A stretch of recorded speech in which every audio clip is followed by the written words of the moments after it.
Aujourd'hui, je vous présente l'histoire de l'ancêtre des Thalys. Dans les années 50, l'avion commence à se développer et à concurrencer le train, notamment sur les voyages d'affaires et haut de gamme.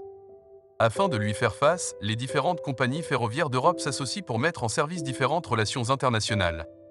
C'est le début du Trans-Europe Express.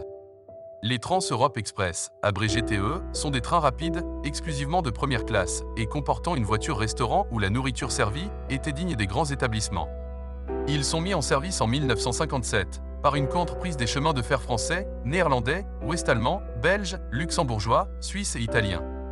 Plus tard se rajouteront les chemins de fer autrichiens et espagnols. Du fait du nombre important de tensions utilisées par les différents chemins de fer européens, la plupart du matériel utilisé est diesel.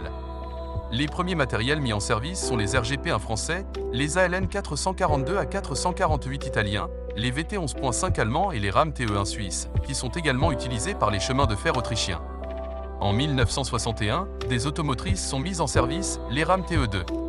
Certaines relations sont assurées par des rames tractées, composées de voitures Vistadome de la DB, de Mistral 69 et de voitures Grand Confort de la SNCF, tractées souvent par des locomotives polycourants comme les CC 40100 de la SNCF, ou leurs versions belges, les séries 18, les séries 15 et 16 de la SNCB, ou les séries 184 et 181 de la DB.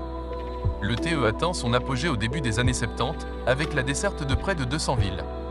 Entre-temps, des relations nationales ont été considérées comme des TE, on peut citer le Capitole, qui reliait Paris à Toulouse et qui avait une vitesse de pointe de près de 200 km/h. Le déclin du TE commence dans les années 80, avec la réduction des relations disponibles. Cela s'explique essentiellement par la baisse du prix des billets d'avion.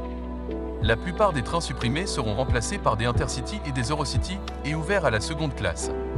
L'année 1987 marque la fin des TE, même si le nom fut parfois utilisé sur des relations Eurocity, jusqu'au remplacement du matériel par des TGV Thalys sur les lignes les plus importantes.